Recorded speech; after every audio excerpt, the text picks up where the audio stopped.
Bon, ben voilà, alors merci d'avoir accepté ça, Edmond. Bon, Avec plaisir. on a commencé ce matin avec un confrère qui nous a un peu donné sa vision des choses. C'est intéressant parce que ça montre un peu la façon dont les confrères voient un petit peu d'abord comment ils sont organisés et puis surtout comment ils vont voir l'avenir, quoi. Dans une période qui est un peu particulière. Je pense que on dit en rigolant, dans 20 ans, on dira tiens, on a vécu une période historique. Pour l'instant, on est dedans, si tu veux, on s'en rend pas compte, mais Ouais. c'est vrai que ça demande une masse de boulot colossale. Ah ben Donc là, c'est voilà. clair, hein. Donc toi, j'imagine que tu es, hyper occupé. En plus, c'est vraiment d'actualité ce qui se passe pour ton activité, quoi. Puis ce groupe d'Anthéon que tu as créé, enfin peut-être que tu en parleras après, à la fin. Oui. Mais les trois questions, si tu veux, des interviews qu'on fait, et qu'ensuite pour partager auprès des confrères qui comprennent que c'est une situation qu'on vit tous et il y a des avis des uns et des autres. Et on pose la première question, c'est toi, le confinement, tu l'as vécu comment au début?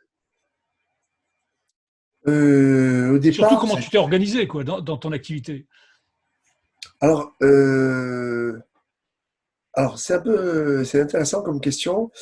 Alors, j'ai très vite compris que c'était quelque chose qui allait durer.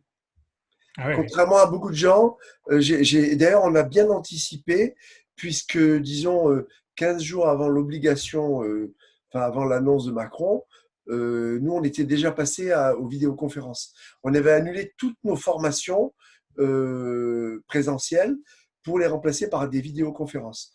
Ce qui nous a demandé quand même une réorganisation logistique dans l'urgence. Et finalement, malgré la somme de travail que ça nous a demandé, enfin, en fait, ça a été très, très positif puisque on s'est rendu compte que les gens ont perçu ça comme un service qu'on leur rendait, en fait, Mais hein. c'est un peu la question que j'ai en tête. C'est que j'imagine que euh, de la part du Data School que tu animes, mais aussi du groupe d'Anthéon, tu as eu une masse de praticiens qui te sont tombés dessus en disant on fait quoi maintenant, c'est ça? Alors ça, c'était donc la première réaction, c'était d'abord, je passe du présentiel à la vidéoconférence, ce qui nous a obligés parce que c'est quand même une logistique énorme par rapport aux vidéoconférences. Mais bon, on l'a fait dans l'urgence, on était content. Mais au départ, on était tellement dans l'action que quelque part, on n'a pas vraiment réfléchi. On était un peu comme tout le monde. On a dit ça va durer 15 jours, quoi, hein. Et on s'est dit, bon, comme on avait pris la décision l'année dernière de dire on passe un peu dans le 21e siècle et on modifie un peu nos formes pédagogiques, je dis que c'est l'occasion de nous forcer à le faire. D'accord. et, mais bon, au fond, moi, je ne pensais pas que ça allait durer aussi longtemps quand même, hein. Mhm. Voilà. Là, on est parti pour 6 semaines hein, au total. Voilà. Et au bout du compte, plus on avance dans la crise, plus on mesure l'importance du phénomène. Et là, aujourd'hui, avec le recul qu'on a parmi les centaines de questions qu'on a reçues, hein, de la part des chirurgiens dentistes, moi, je suis convaincu que c'est encore plus énorme que ce qu'on peut imaginer maintenant. Ah bon? C'est-à-dire que pour moi, il y a les fameuses trois périodes dont j'ai déjà parlé par rapport à cette crise. Il y a la période de la crise elle-même, dans laquelle on est en plein dedans, qui est essentiellement une période que je qualifierais pour moi de prise de conscience et de communication. Communication avec les patients, communication avec l'équipe, communication éventuellement avec les correspondants si je suis spécialiste, et une période quand même de surveillance financière très fine, Mhm. parce qu'on n'a pas de visibilité sur la durée de la crise. Bon. Mais à la limite, ce n'est pas le pire. Il y a une deuxième étape qui va être cruciale, c'est celle de la reprise. Et là, pour moi, ça va être une période d'organisation, parce que de toute évidence, il va falloir que les praticiens travaillent plus. Alors après, il faut convaincre les équipes aussi de travailler plus. Et ça, je crois, dans l'interview que j'ai eu ce matin avec un confrère, mais je t'ai écouté plusieurs fois et tu as insisté sur une chose, c'est qu'il était indispensable de garder le lien avec les équipes. Absolument. Voilà, c'est ça, pour que le redémarrage se fasse naturellement, si tu veux. Surtout surtout s'il y a un surcroît de travail qu'il faut demander aux équipes. Oui, alors justement, alors d'abord, je pense que humainement parlant, et en tant manager, on va dire, ou leader du cabinet, c'est à nous de faire le premier pas, donc humainement parlant. Ensuite, les assistantes, beaucoup d'assistantes, en fait, dans le confinement, elles se sentent très isolées, et ça va les rassurer de savoir qu'elles sont en contact avec le reste de l'équipe ou avec le praticien. Et nous, on invite à créer un WhatsApp cabinet dans cette période-là. C'est très sympa. Enfin, il y a beaucoup d'échanges, etc. Et surtout, ça maintient le lien. Donc ça, pour moi, c'est important. Et moi, il y a une chose que j'ai constatée en faisant les réunions pour assistantes dans le cadre de Dante en santé. Donc on a eu, la dernière réunion, on a eu 126 assistantes. En fait, c'est qu'elles sont quand même très stressées, qu'elles se posent beaucoup de questions sur l'avenir. Elles ont beaucoup d'angoisse par rapport à leur salaire à la reprise, sur même la finalité de leur, enfin, sur la pérennité de leur emploi. Et donc, moi, ce que je pressens, c'est que cette crise aura un mérite, ce qui a fait prendre conscience aux gens que c'est important de travailler, quoi. Et en équipe. Et en équipe. Travailler. Non, mais déjà, dans la population en général, que le travail, ben, finalement, c'est une bonne source de revenus, quoi, tu vois, et ça donne quand même beaucoup de sécurité. Et alors, dans le cadre d'un cabinet libéral comme les nôtres, le travail en équipe, c'est encore plus important. C'est même essentiel dans l'histoire. Si je mets ça en alignement avec l'évolution de notre profession dans le 21e siècle, où depuis des années, nous, on affirme que les équipes dentaires sont des partenaires du praticien, et donc à ce titre-là, elles ont un rôle qui est beaucoup plus important que ce que les limites, le contrat de travail, on va dire. Elles ont un rôle essentiel dans la communication avec les patients, dans la transmission des messages, dans l'éducation thérapeutique. Enfin, pour moi, c'est. Et là, on va dans cette direction avec cette affaire de coronavirus. Et d'ailleurs, dans la réunion en question, où il y a eu beaucoup d'assistantes, on a eu une demande qui était très intéressante de la part de certaines assistantes, qui était très remontée, parce qu'elles ne comprenaient pas pourquoi le Conseil de l'ordre a indiqué qu'elle n'avait pas pour vocation de travailler pendant cette période. Oui, c'est dommage. Ça, certaines assistantes étaient en colère, parce qu'elles ont dit on s'est battu pour être profession de santé, on a un numéro à délit, et maintenant on nous interdit d'aller travailler, alors qu'on autorise un deuxième praticien de venir assister le praticien de garde. Et ce qu'elles ont même rajouté, c'est que le praticien est moins compétent qu'elle pour faire la STI. Bien sûr, évidemment. Donc voilà, donc à mes yeux, il y aura forcément une transformation des modes de fonctionnement des cabinets dentaires à la suite de ça, sans parler des contraintes sanitaires qu'on va probablement nous imposer. Entre autres, moi, il y a longtemps que je dis, mais tu sais que je sais pas si tu sais que j'avais soutenu une thèse de recherche. Tu étais au courant de ça? Oui, tu m'as dit. J'ai fait une thèse recherche microbiologie sur le risque infectieux dans un cabinet. Ça remonte à un certain nombre d'années, on va dire. Et en fait, depuis longtemps, moi, j'indique que le traitement de l'air dans les cabinets dentaires est absolument balayé d'un revers de main, alors que c'est un élément central. Hein. Parce que nous, on a la bouche permanente on a le nez et la bouche dans la bouche de nos patients. Il y a cet aérosol septique autour du fauteuil qui est constitué de poussière de dentine, d'os parfois. En plus, il y a c'est un élément complètement contaminé. Et nous, on respire ça du matin au soir. Même malgré nos masques qui ne sont pas, souvent n'étaient pas des masques FFP2. Hein. D'ailleurs. Oui, non, mais c'est sûr, mais c'est certain. De toute façon, c'est certain. Donc, rien qu'au niveau des mesures de protection sanitaire, je pense qu'il y aura quand même des gros changements.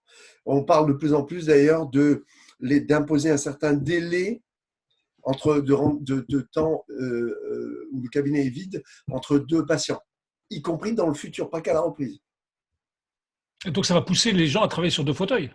Ah ben complètement, là forcément. Donc je disais, il y a 2 périodes. Il y a eu la crise, on est en plein dedans. Il y a la période de la reprise, qui va être compliqué parce qu'il va falloir à la fois absorber les patients qui étaient en traitement au moment où on a arrêté, tous ceux qui ont attendu et qui avaient des petits problèmes plus ou moins importants, plus tous ceux qui vont arriver pour prendre rendez-vous comme d'habitude, quoi. Mhm. Donc là, ça va forcément nous imposer d'élargir les horaires de travail. Il n'y a pas 1 million de solutions. Et moi, je vois 3 façons de le faire. Soit tu augmentes la durée de travail quotidienne, tu peux augmenter 1 heure par jour, soit tu augmentes une demi-journée ou une journée par semaine, soit tu reportes des vacances qui étaient prévues. Il n'y a pas 50 solutions. Je pense que cette année, les congés d'été ne vont pas être très longs. Hein. Tu nous pousses au burn-out, là. Ben, non, mais, ou alors, il y a une autre option. Alors là, c'est ce que je dis, et de façon très pragmatique. Hein. Ben, peut-être que cette année, c'est le moment d'accepter de baisser son train de vie. Ah oui, bien sûr. En Bien revanche, il sûr. n'y a pas de magie. Non, Tu non, peux non, pas non. dire, je veux garder mon train de vie, travailler comme avant, ou alors je vais piocher dans mes économies. Mais Ouais, s'il en c'est la reste. quadrature du cercle. Hein. Il faut prendre quelque part. Hein. Ouais, ça, c'est sûr. Ouais, ça, c'est sûr. Voilà. Et moi, mon job, c'est de dire les choses. C'est pas de faire plaisir. Non, non, mais bon, c'est bien dit. Hein. De toute façon, c'est sûr qu'on va en arriver là. Alors maintenant, si on se projette à plus long terme, en Oui. quoi tu vois l'évolution de la profession du coup? Parce qu'il y a la Bon, reprise, attends, parce qu'il y a une troisième période. c'est ça. Il y a une troisième période dans le coronavirus. Avant, dont personne ne parle hein, aujourd'hui, c'est la période. Donc, il y a eu la période de crise, la période de reprise qui va durer probablement pas loin de 3 mois. Parce qu'en plus, probablement que la reprise se fera de façon progressive, soit par région, soit par profession, soit les deux. Enfin, on ne sait pas. Bon, là, c'est pas la peine de se stresser là-dessus. Il y en a au moins pour 3 mois. Après, on va avoir la période de reprise, de retour à la normale, que peu de gens anticipent. Or, elle va être essentielle, celle-là aussi. Parce qu'il va falloir, dans une certaine mesure, compenser l'absence de rentrée financière pendant 3 mois d'une façon ou d'une autre. Parce que le poids des charges va être le même à la fin de l'année. Hein. C'est ça. Et donc, nous, ce qu'on a fixé comme objectif, c'est d'atteindre, de retrouver, disons, à peu près 4-5 mois après la période de reprise, donc c'est-à-dire 6 à 8 mois après la fin de la crise, le niveau de trésorerie qu'on avait avant qu'on arrête de travailler. Ce qui ne sera pas si évident que ça. Ou on accepte Non, ça peut être évident. soit de restreindre son train de vie, soit de piocher dans ses économies. Pas de simple, oui. Et alors, on voit. Bon, ça c'est une Alors, chose, mais. je rejoins ta question. Après, Oui, c'est ça. parce qu'il y a les 3 périodes. Il y a la crise, il y a la période de reprise, il y a la période de retour à la normale, et il y a le après. C'est ça. Le après, je vais juste rappeler certaines choses. C'est-à-dire que, évidemment, la crise du coronavirus est une crise, comment dirais-je, qui a été hautement émotionnelle et qui a été brutale, on va dire. On ne s'y attendait pas du tout. Mais, juste avant, qu'est-ce qu'on avait? On a été en plein, quand même, on était en pleine nouvelle convention. Et donc Mhm. là, on va avoir le cumul, à la reprise, on va avoir le cumul de l'application de la nouvelle convention avec les conséquences du coronavirus. Donc ça, c'est un vrai travail. En fait, ces deux phénomènes cumulés, pour moi, vont accélérer l'entrée de plein pied dans les nouveaux modes de fonctionnement des cabinets dentaires. Et on va être obligé que celui enfin, qu'on le veuille ou pas, on va être obligé de modifier nos modes de fonctionnement, d'aller vers plus de ce que je dis depuis 20 ans, c'est-à-dire une approche plus entrepreneuriale de nos cabinets. La crise du coronavirus a mis en évidence l'importance de la gestion financière de nos cabinets. Et ça ne veut pas dire qu'on va être des requins à sauver d'argent. C'est juste que, comment fait-on, quoi? On a une famille, on a des enfants qui suivent des études, enfin, voilà. Donc là, c'est le premier point. Ensuite, ça a mis aussi en évidence l'importance de la protection sanitaire, qui n'était pas vraiment le cas encore partout, même si beaucoup d'entre les praticiens avaient déjà un haut niveau quand même d'hygiène. Mais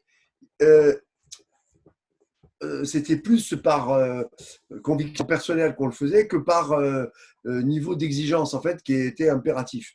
Donc là, aujourd'hui, je pense que les contraintes vont devenir plus fortes en matière de sanitaire. L'accumulation des contraintes administratives va nous imposer de développer le pôle administratif de nos cabinets, ce qui veut dire qu'au bout du compte, l'exercice en solo tel qu'on l'a connu depuis toujours, même si on pressentait que ça allait évoluer, il sera en fait là vraiment de plus en plus difficile. Oui, Voilà. donc tu préconises un Donc, regroupement, oui, bien sûr. et moi, je vais même plus loin que ça. La vision entrepreneuriale va nous imposer de faire des choix. C'est-à-dire que personnellement, comment je vois les choses, sans être dans une boule de cristal, hein, mais globalement, avec l'arrivée du RAC 0, on va appeler comme ça, 100% santé, avec l'ouverture des centres dentaires, avec l'augmentation des remboursements pour les CMU et les ACS, qu'on regroupe en C2S maintenant. Hein. Tout ça va aboutir à quoi? Ça va aboutir à une séparation très nette des types d'exercices. On va se retrouver avec une dentisterie qu'on va dire pas low cost forcément, mais une dentisterie moins chère et, comment dirais-je, et contrainte dans un cadre encadré par les mutuelles, les complémentaires, les réseaux de soins ou la Sécu, et une dentisterie qui se voudra plus premium, et là, dans laquelle le choix sera d'aller vers la dentisterie la plus qualitative possible, d'accord? Mais cela va entraîner quoi? Une exigence en matière d'acquisition de compétences en communication pour expliquer aux patients la différence entre une dentisterie ordinaire et une dentisterie de premium, on va dire, et va également entraîner un niveau de compétence des équipes qui soit nettement supérieur. C'est-à-dire tout ça va être basé sur une recherche de qualité de service qui sera nettement supérieure aux qualités au cabinet, qu'on va dire du RAC 0, quoi. Voilà. D'un côté, on va avoir le RAC 0 ou le 100% santé qui va être encadré avec une dentisterie qui peut être propre, correcte, mais qui n'est pas forcément celle que nous, en tant que libéraux, on aurait choisi. Voilà, mais qui va permettre de vivre correctement, d'accord? Et une dentisterie hautement qualitative qui va entraîner une obligation de formation clinique continue, mais pas uniquement de formation clinique. Parce que si on n'a pas les outils pour expliquer aux patients, pour convaincre, pour gérer, ben ça va être de plus en plus compliqué. Ce que je veux dire par là, c'est que la dentisterie traditionnelle, avec des cabinets tels qu'on les a connus jusqu'à maintenant, un praticien, une assistante, dans un appartement au deuxième étage d'un immeuble, ça, à moyen terme, à mes yeux, c'est appelé à disparaître. Voilà. Oui, Et il y aura toujours, évidemment, la dentisterie très qu'on va appeler haut de gamme entre guillemets, qui est pas sur le plan clinique d'ailleurs, mais en termes d'image. Bon, mais là c'est un cas à part. Pour moi d'ailleurs, cette dentisterie-là aussi a des problèmes. C'est qu'on connaît très bien d'ailleurs.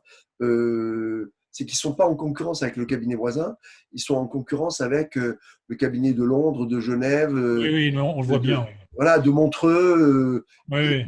Où là, dans ces pays-là, ils connaissent le niveau de qualité de service qu'attendent Oui. ce type de patientèle. Alors qu'en France, on est vraiment en retard. Non, mais parce que c'est ça. Je crois qu'on a un retard dans l'organisation.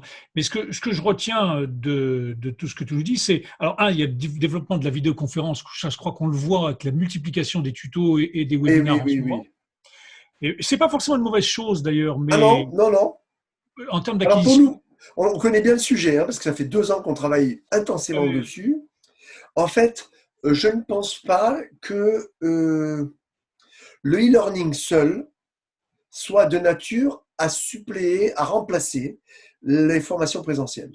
Non, ça c'est clair. Le face à En face, revanche, en revanche, ce qui va être très puissant dans le futur, c'est le blended learning. Le blended learning, c'est la combinaison entre du e-learning et du présentiel. Mais c'est ce qu'on appelle la pédagogie inversée. Je peux en parler de ça ou... ah bah avec plaisir. Voilà, on est D'accord? dans le sujet, oui. Voilà. Non, après, je reviendrai sur la téléconsultation, dont je pense qu'elle va devenir un élément de la routine des cabinets dentaires. Euh, donc, la pédagogie inversée, c'est, si tu veux, c'est que dans le passé, les gens allaient en formation dans une salle, et là, il y avait un, un formateur, un enseignant, qui expliquait le contenu de ce qu'il fallait savoir. Il donnait du contenu. Et éventuellement, par la suite, il y avait des TP et d'applications. Bon. Aujourd'hui, le contenu, on peut le trouver sur Internet. Et souvent, est gratuit d'ailleurs. Il y a beaucoup de choses gratuites sur Internet. À part que Internet, pour moi, le gratuit, parfois c'est très bon, mais parfois c'est du n'importe quoi. D'accord? Et on met tout ça au même niveau. Donc il n'y a pas de niveau de qualification. Aujourd'hui, on peut dire que on peut mettre le contenu théorique accessible sur Internet. Comme ça, la personne peut à son rythme se former dans ces niveaux-là. Et en fait, le présentiel a une vocation, c'est d'évaluer l'acquisition des compétences. Ça s'appelle la pédagogie inversée. On inverse le schéma traditionnel. C'est une révolution copernicienne en formation. En France, oui, oui. En France, Voilà. oui. On a essayé de le mettre en place dans les universités, mais c'est vrai que c'est long. Mais dans les universités américaines, ils travaillent déjà pas mal là, sur ce modèle-là depuis Et, quelques années. Oui. et non, et en vidéoconférence, il y a peu de gens. Enfin, c'est un peu un mot fourre-tout, si tu veux, dans lequel on met un peu tout. On met du e-learning, on fait pas la différence entre des vidéos enregistrées et des webinaires en live. On fait pas la différence entre du coaching personnalisé, même clinique, même sur le plan clinique, avec des formations de groupe. Il n'y a pas de TP, il n'y a pas d'études de cas. C'est juste souvent aujourd'hui dans le dentaire, qu'est-ce qu'on voit? C'est je prends du film du présentiel et je le mets en ligne. C'est Mais ça. la formation en ligne, ça n'est pas ça. Non, Et non, nous, je suis on a d'accord. déjà travaillé, on a même, j'ai créé un poste d'ingénieur pédagogique, si tu veux, et on a une personne à temps plein dans le métier, c'est de créer ce qu'on appelle des granulations pédagogiques pour dispenser de façon, comment dirais-je, efficace les contenus qu'on enseigne. Et donc ça c'est des modules que tu vas mettre dans ta Binas Global Dental School Oui, aussi. absolument. Oui, c'est passionnant ça. Oui, oui. Oui, On ça a c'est top. dans Binance Global Dental School, on a deux grands axes. C'est la formation. Et là, on va développer tout un pan de formation clinique aussi, parce qu'on s'est rendu compte qu'il y a la demande de nos cabinets. Hein. Oui, oui, Et, on voit bien le succès de Web et Dental en enfin, revanche, dans ce domaine. on ne va pas faire concurrence aux autres, ce n'est pas le but du tout. Il y a beaucoup de choses déjà. En revanche, nous, on s'est rendu compte que la demande de nos cabinets, c'était, OK, j'ai fait 2 ans de DU en implanto, j'ai fait un DU en esthétique, ou je ne sais pas quoi, et je rentre au cabinet et je pose 4 facettes par an C'est pas ou un problème. 15 implants. Du coup, il y a le reproche qui est fait, c'est la non-rentabilité de la formation clinique. Et donc, notre job, et dans toutes les formations qu'on va proposer, c'est ça, c'est comment rendre productive la formation clinique que vous avez apprise. Ah, c'est Dans le intéressant. futur, c'est la combinaison des compétences cliniques et non cliniques qui va faire le succès d'un cabinet. Ah, ça c'est passionnant. Oui, Voilà. oui. Et là, on voit bien l'impact du numérique dans ce genre de Voilà. Et on formation. a du consulting à côté de ça c'est la formation, mais on a aussi du consulting. Le consulting, c'est plus des audits, des diagnostics personnalisés de cabinet, des accompagnements personnalisés des équipes, etc. Ça, c'était le core business de Binas Oui, Global oui, Dental School qu'on connaît bien, oui. hein, qui a On fait garde évidemment, bien sa sûr. renommée, bien sûr. Oui, bien sûr. Et puis, Le point fondamental, c'est que nos formations, qu'elles soient présentielles ou que ce soit des audits, sont personnalisées. et ça c'est un des charmes du numérique, d'être capable de faire ça. Ouais. Ça, c'est Ah ça qui est bah intéressant. oui, mais c'est très compliqué. Hein. Je Ah peux te ben non, mais dire, bien sûr. Ah non, mais c'est on un a, nouveau métier. C'est Non, un c'est nouveau métier. équipé, on a un développeur, on a un infographiste, on a, on a un ingénieur pédagogique et on a les consultants. Et tout ça doit travailler de façon coordonnée. Oui, oui, il y a des équipes de recherche dans ce domaine-là qui sont extrêmement intéressantes, qui développent des nouveaux outils. Et effectivement, on n'enseignera plus dans 10 ans comme on enseigne aujourd'hui. Ça, c'est une certitude. On le voit Non, dans les c'est fini. universités, la façon dont ça se met en place, quoi. Alors, Mais je voulais c'est revenir sur puisque tu as parlé des vidéos, conférences, etc. Moi, je voudrais revenir sur l'impact de la téléconsultation. ah oui, ça c'est important, oui. Voilà, je considère que la téléconsultation, demain, en tout cas pour certains cabinets, pourra devenir une routine pour faire gagner du temps. C'est-à-dire, ben oui, c'est-à-dire que Oui, mais puisqu'on non, a mais moi fait, je vais te poser une autre question. Tu la monétises comment? tu la monétises pas, c'est pas la peine. Ah, alors ça, c'est un concept qui est intéressant, tiens. Non, mais non, c'est fait partie du service. Mais ça veut dire que tu mets une personne derrière un écran quand même. Et cette personne, il va bien falloir Oui, que mais tu on la peut rémunères. imaginer. Alors attends, aujourd'hui, alors, en tout cas, ce qui est sûr, c'est qu'aujourd'hui, on la monétise pas. Demain, on va voir si ça se développe ou pas. En fonction du développement, on verra. Mais ce qui est sûr et certain, c'est que ça va se développer. La demande, en tout cas, la patientèle va se développer. Et moi, je pense que dans une phase initiale, il ne faudra pas trop monétiser. Il faudra le monétiser uniquement si le temps que cela demande devient trop important dans une journée de travail. Et donc pour toi, ça sera un service gagnant, entre guillemets, Bien sûr, pour certains cabinets de proposer ça. bien sûr, puisqu'aujourd'hui, si on prend les exemples de ce qui se passe dans les conseils départementaux qui régulent les urgences pour le coronavirus chez nous. En fait, les statistiques sont que sur 5 urgences, 5 appels, il y en a un seul qui est en fait éligible à une visite. Donc, alors qu'aujourd'hui, bah forcément, quand quelqu'un appelle, on lui donne un rendez-vous, on le voit, et là, il y a déjà une perte de temps, si tu veux. Souvent, ce n'est pas Oui. la peine de voir. Souvent, une urgence, c'est rassurer la personne. Moi, je verrais bien en fin de journée, tu vois, de passer 3 à 5 minutes avec un patient, peut-être avec 3, 4, 5 patients, je ne sais pas. Ça peut représenter 20 minutes par jour, ce qui est beaucoup, hein, on est d'accord. Moi, je ne le vois pas dans un premier temps monétisé, mais je ne suis pas tranché là-dessus.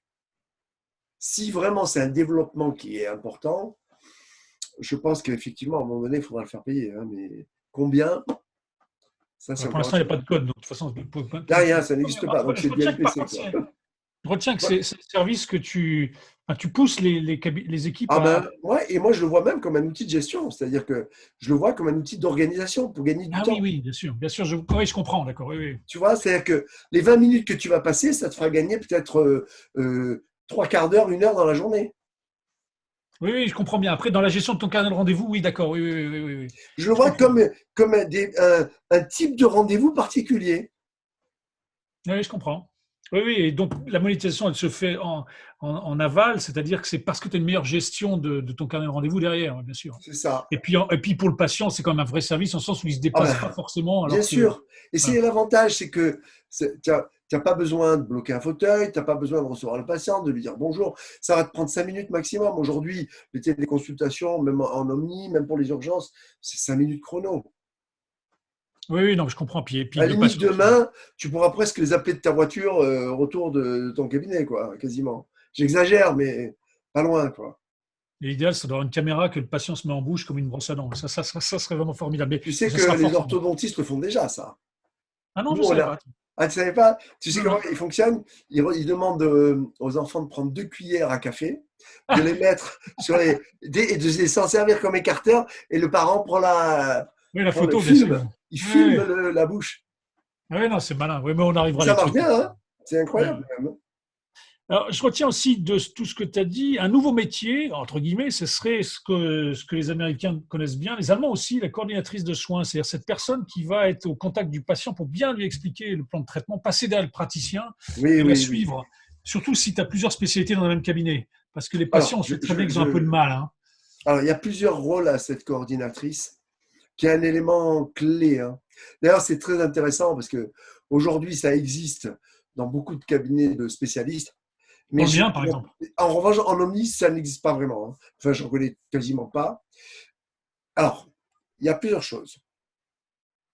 D'abord, je suis convaincu que contrairement à tout ce qu'on a connu jusqu'à maintenant, les gros gains de temps dans un cabinet dentaire ne seront plus des gains de temps techniques. Oui, il y en aura toujours. Il y aura toujours. Il vaut mieux prendre une empreinte optique que de prendre une empreinte avec la patte. Voilà. Mais ces gains de temps ne vont pas être si significatifs que ça. D'accord? Alors qu'à côté de ça, il y aurait des gains de temps considérables, possibles, en termes de communication. Donc, nous, on est pour déléguer toute la partie.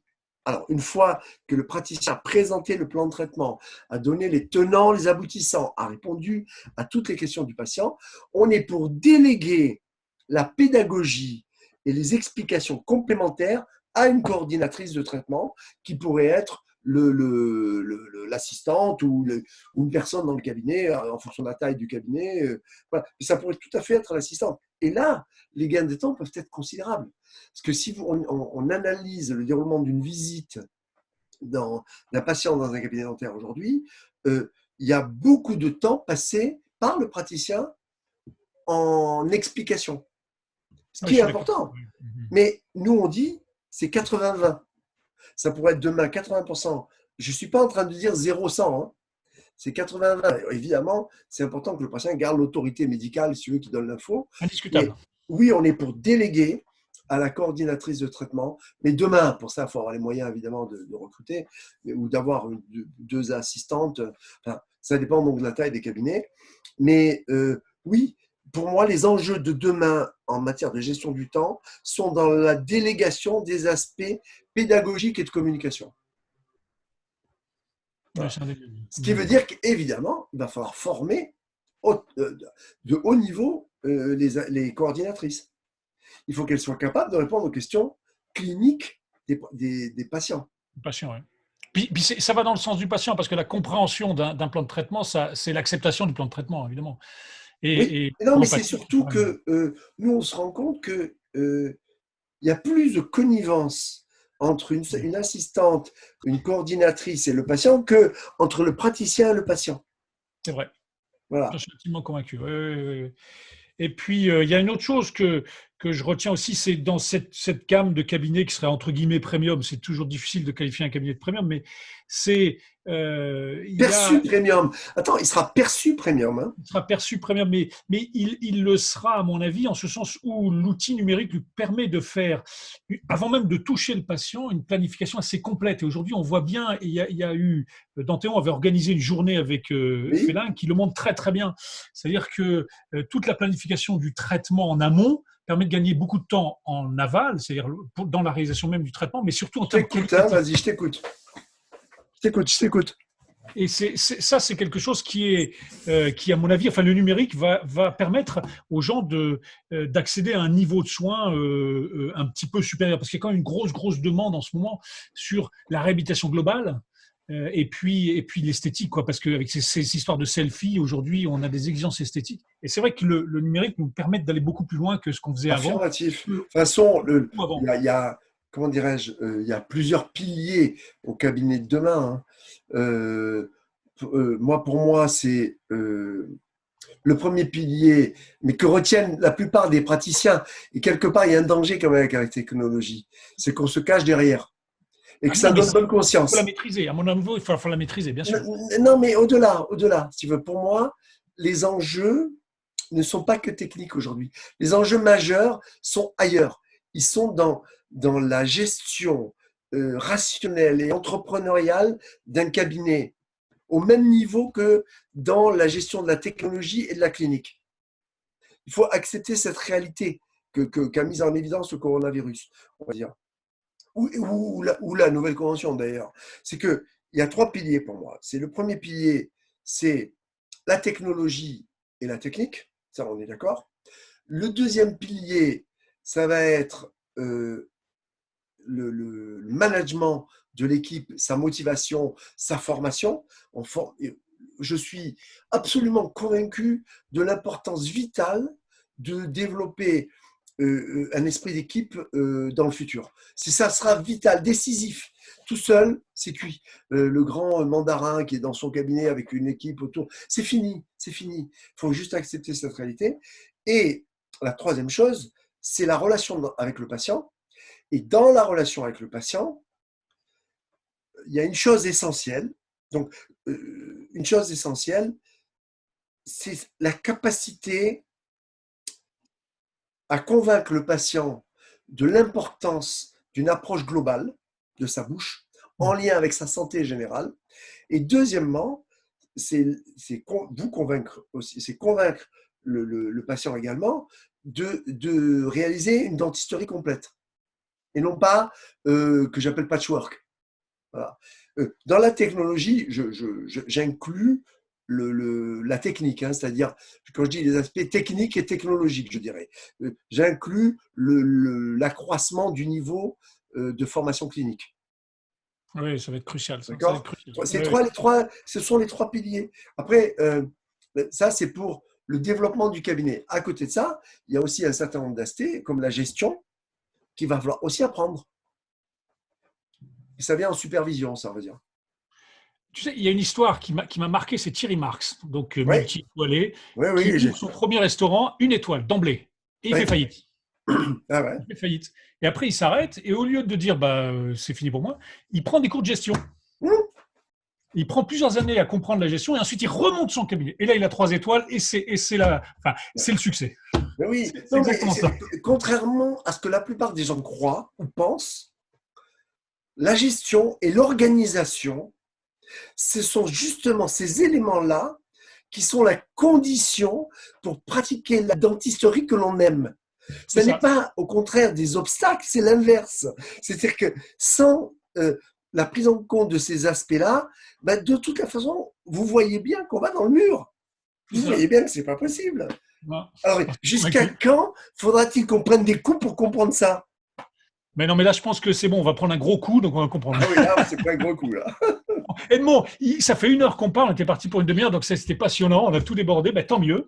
On a eu ton avis sur le coronavirus, mais le post-coronavirus qui effectivement va être… Enfin, moi, je trouve ça passionnant parce que quand il y a des changements, il faut être à l'affût, ça casse la routine. Et moi, ça me passionne. En tout cas, merci beaucoup, beaucoup de nous avoir donné ton opinion là-dessus. Je vais couper l'enregistrement.